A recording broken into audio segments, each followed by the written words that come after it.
राधे कृष्णा दोस्तों, मैं अर्चना गुप्ता वृंदावन से अपने YouTube चैनल ज्योतिष कुंजिका में आपका हार्दिक स्वागत करती हूँ। प्लीज़ मेरे चैनल को सब्सक्राइब अवश्य करें, बेल आइकन दबाना ना भूलें, लाइक और शेयर करें और पूरी जानकारी के लिए वीडियो को अंत तक ज़रूर सुनें। आज जो मैं आपके पास सब्जेक्ट लेके आई हूँ, विषय है जो वो विवाह पद्धति को लेकर है, जिसका ज्योतिषीय आधार भी है। जो भी बातें हैं वो सब ज्योतिष से कहीं ना कहीं जुड़ी हुई हैं, आपस में उनका कोई ना कोई लिंक है। तो आज जो मैं बता रही हूँ वो ये बता रही हूँ विवाह हमारे यहाँ पुराणों में, नारद पुराण में भी हमारे 4-5 प्रकार के विवाह बताए गए हैं विशेषतः, लेकिन 11-12 प्रकार के विवाह होते हैं जिनका मैं आपको डिटेल में आज बताऊँगी धीरे धीरे करके।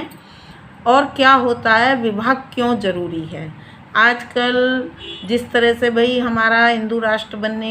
हिंदू हैं हम, हिंदू राष्ट्र है हमारा ये, तो उसमें क्या है कि हिंदू राष्ट्र है तो हमें हिंदू सभ्यता बोल के हम जो है पाश्चात्य संस्कृति अपना रहे हैं। तो जो आजकल नई जनरेशन है, यह जो मैं वीडियो दे रही हूँ वो इसीलिए दे रही हूँ ताकि वो भी सुन को इसका एक लॉजिक और इसका एक आधारभूत तथ्य समझ पाएँ कि ऐसा हम सब लोग क्यों करते आ रहे हैं और क्यों भगवान ने ये नियम कानून बनाए हैं और हमें उनका ही फॉलो क्यों करना चाहिए, इसका हमारे जीवन पर क्या क्या असर पड़ता है। यह सब मैं डिटेल में अब आपको बताने वाली हूँ। तो ये सब आप सुनिए। और जो नए युवक हैं जो नहीं जानते हैं इन चीज़ों को, अज्ञानतावश वो ये सब कार्य करते हैं, तो जब उनके जीवन में कोई कठिनाइयाँ परेशानियाँ घेर लेती हैं तो वो सोचते हैं क्या हो रहा है, क्यों हो रहा है, क्योंकि ये सब जो करते हैं वो ज्ञान के अभाव में करते हैं। और जब उन्हें इन चीज़ों का ज्ञान हो जाएगा तो मेरा मानना ये है कि काफ़ी कुछ उनमें बदलाव भी आएगा, क्योंकि सबके भीतर ही हमारे यहाँ जो भी है, कहते हैं आत्मा है, शरीर है, भगवान है, तो कहीं ना कहीं सबकी आत्मा उसको झकझोरती है और उसे अच्छा करने के लिए कहती है। लेकिन जो ग्रहों का होता है प्रभाव, अच्छा या बुरा, वो उस आधार पर व्यक्ति उसे एक्सेप्ट करता है। तो क्या है, लेकिन सब इसे सुनकर एक जानकारी, एक ज्ञान फैलाना ही है ताकि वो जाने कि ज्योतिषीय आधार पर विवाह क्यों ज़रूरी होता है। और जो लोग आजकल जो कि प्रचलन चल गया, लिव इन रिलेशनशिप जिसे बोलते हैं, कि रहते हैं, पहले हम पसंद करेंगे बाद में विवाह करेंगे, तो ये सब बातें मैं डिटेल में बताने वाली हूँ, जो कि हमारे जो है आधारभूत मान्यता के हिसाब से या हमारे वेदों के हिसाब से जो हमारे ऋषि मुनियों ने जो भी बनाए हैं उसका कारण बताया है, कारण बता के बताया, वही सब मैं कारण बताने वाली हूँ। तो उसे सबसे पहले मैं बता दूँ विवाह का मतलब क्या है, विवाह की परिभाषा क्या है। विवाह की परिभाषा ये है कि भगवान ने जब सृष्टि बनाई और ये सब करा, तो जो पुरुष था, पुरुष और शिव शक्ति बोल लो, पुरुष और औरत बोल लो, तो जो भी थी ये दो शक्तियाँ, उनके मेल के लिए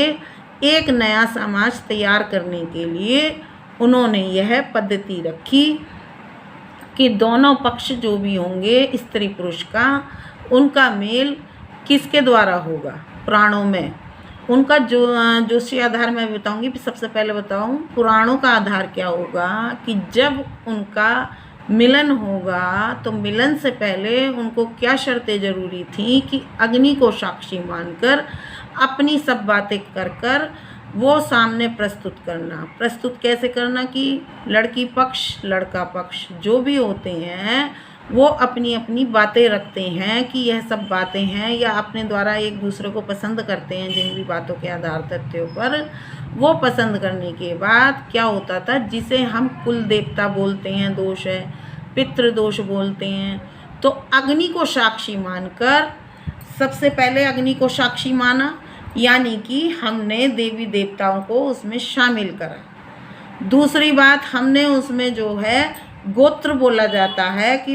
कन्या पक्ष का ये गोत्र है और लड़के पक्ष का ये गोत्र है,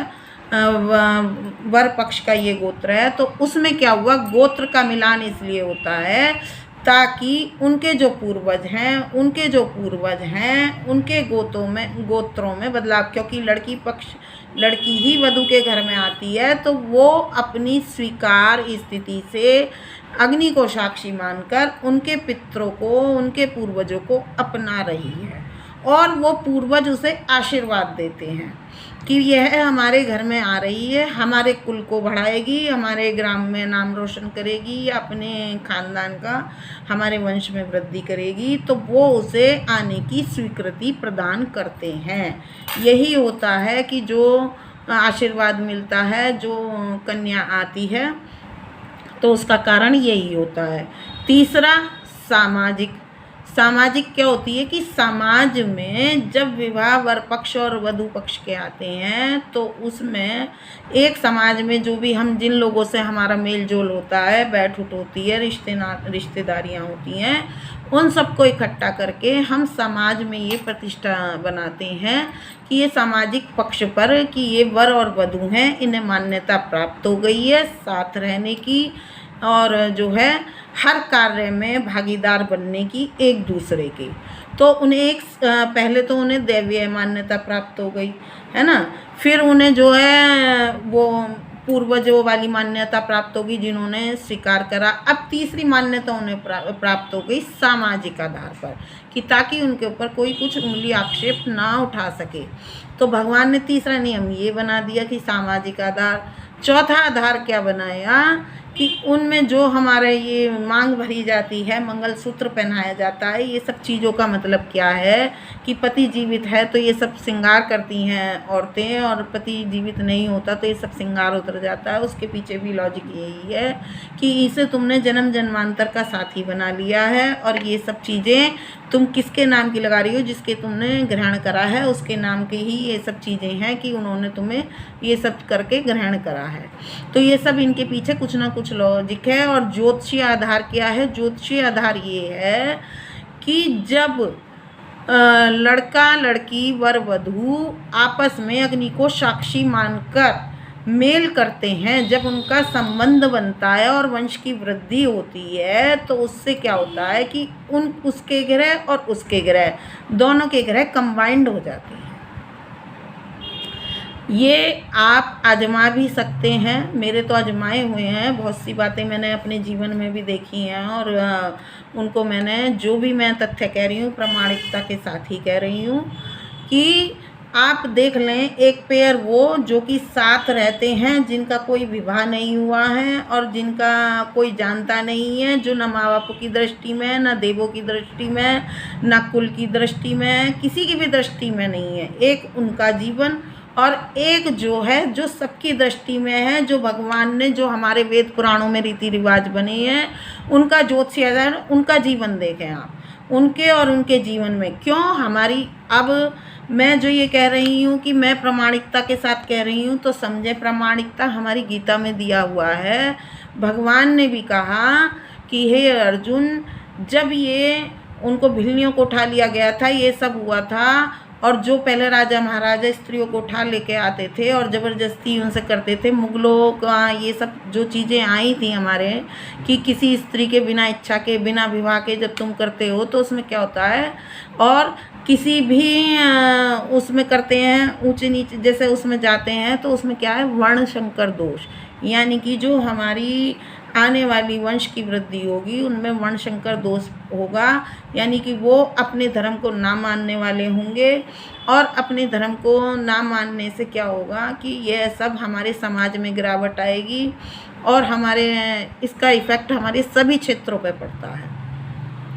तो वर्ण संकर जो भगवान ने गीता में बताया है तो ये सब आप जान सकते हैं, पढ़ सकते हैं। तो इसीलिए विवाह संस्कार जरूरी होता है, ना कि ये पाश्चात्य संस्कृतियों में क्या होता है कि कोई भी कभी भी किसी से भी अपना दोस्ताना बढ़ाया या मेल करा, अच्छा लगा ठीक है, नहीं लगा छोड़ दिया,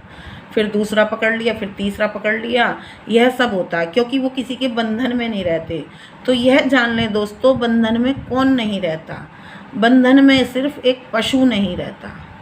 पक्षी नहीं रहता, उनको कोई बंदिश नहीं होती है, उनका कोई संस्कार नहीं होता है, क्योंकि सिर्फ उनका काम यही होता है, खाने वाली प्रक्रिया, सोने वाली प्रक्रिया, मैथुन की प्रक्रिया। तो मानव का जीवन भी कैसा बनाते जा रहे हैं, वो बिल्कुल पशुवत बनाते जा रहे हैं। उनकी हरकतें भी कैसी होती जा रही हैं, पशुवत भी होती जा रही हैं, क्योंकि उन्हें इस चीज़ का ज्ञान नहीं है, या ज्ञान से वो दूर हो रहे हैं। क्यों हो रहे हैं? क्योंकि जब ये वर्ण संकट फैल रहा है, हमारे कुछ घर में जो होती है सामाजिकता जो होती है, तो वो उसे समझा नहीं पा रहे या वो समझ नहीं पा रहे अपने घर से, या वो पाश्चात्य संस्कृति की ओर ज़्यादा भाग रहे हैं। क्योंकि सिर्फ इस टाइम जो दौड़ लगी हुई है वो सिर्फ ये लगी हुई है कि बस कैसे कैसे करके ऊंचाइयों पर पहुँचो। वो अपने धर्म और कर्म को भूलते जा रहे हैं, जिससे ये जो अशुभता का प्रभाव है ब्रह्मांड के भीतर, ये एक तेज़ी के साथ फैल रहा है, जो कि नहीं फैलना चाहिए। देश की उन्नति के लिए, व्यक्ति की पर्सनल उन्नति के लिए, आध्यात्मिक उन्नति के लिए भी हमें जो है एक संस्कारों से, एक अनुशासन से बंधना जरूरी होता है। क्यों होता है कि अब जिस तरह से जंगल में और एक बागवान में यदि माली है देख रेख करके पौधों की देखभाल सही तरीके से कर रहा है, समय समय पे खाद पानी दे रहा है, उनके कीड़े कीटाणुओं को मार रहा है, तो वो उनकी फसल बहुत अच्छी और तेज़ी से बढ़ती है। लेकिन जिसकी कोई देख रेख नहीं है, वो कहाँ जा रहा है, कब मर जा रहा है, कब लकड़ी बन जा रही है, कोई खाद नहीं मिल रहा, आग बबूल के संग में, तो उसकी कोई दिशा निर्धारित नहीं होती है। जिससे जब उनकी दिशा निर्धारित नहीं होती तो वो अपने आने वाले भविष्य का निर्माण भी सही तरीके से नहीं कर पाते। तो ये मैंने बताया कि ज्योतिषीय आधार पर भी और वेदों के अनुसार भी विवाह संस्कार कितना जरूरी होता है, और हमारे ग्रह गोचर इस पर कैसे काम करते हैं ये भी मैंने आपको बताया। ग्रह गोचर हमारे जो काम करते हैं वो इस तरह से काम करते हैं कि जब हमें कुल देवता पितृ देवता अपना लेते हैं, तो मान लो पति का कोई ग्रह खराब है और पत्नी का अच्छा है, तो पत्नी का शुभ ग्रह पति के बुरे ग्रह को काट कर उसमें एक अच्छाई पैदा कर देगा, उसका दोष खत्म कर देगा। या पति का कोई ग्रह अच्छा है, पत्नी का सही नहीं है, तो वो उसमें बैलेंस बना लेगा। यही हमारा सब कुछ, जब हम कुंडली मिलाकर विवाह करते हैं तो ये सब चीज़ें होती हैं, तो उनका जीवन, उनका दाम्पत्य जीवन सुखमय होता है, संस्कारमय होता है। और क्या होता है, आध्यात्म में भी होता है, जिसे हम कहते हैं कि 50-55 वर्ष की आयु के बाद वो सब कुछ त्याग कर आध्यात्म में चले जाते हैं, और दोनों की सहमति से होता है। और क्या होता है, जब कोई कार्य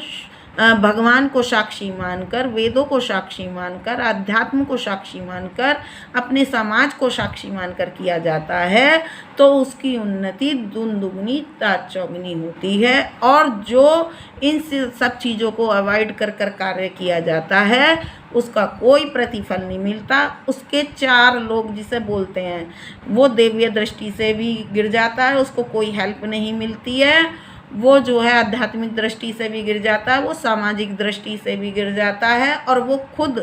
एक टाइम आने पर अपनी दृष्टि से भी गिर जाता है, जिसका उसका कोई उठान भुगतान नहीं होता। तो सबसे पहले हमें और सबको यही समझना होगा कि विवाह संस्कार क्यों ज़रूरी होते हैं। मैं अभी आपको अगली वीडियो में बताऊंगी विवाह संस्कार कितने प्रकार के होते हैं, क्योंकि मैंने बता दिया जो साथ रह रहे हैं, भले ही वो साथ रह रहे हों बिना विवाह के या बिना विवाह इस तरह से चल रहे हों, जो एक संस्कार में बनी प्रथा है उससे पहले अपने संबंध स्थापित करते हों, तो यह बिल्कुल भी अच्छा नहीं है, किसी भी तौर से अच्छा नहीं है, ना सामाजिक, ना ज्योतिष, ना वेदों के आधार से, और ना अच्छे से। तो यह अज्ञानता छोड़कर वो अपने सही रीति रिवाज अपनाएं, अपने हिंदू धर्म को अपनाएं, अपने जो भी हमारे भगवान ने वेदों में नियम अनुशासन दिए हैं उनके अनुसार उन्हें चलना चाहिए। और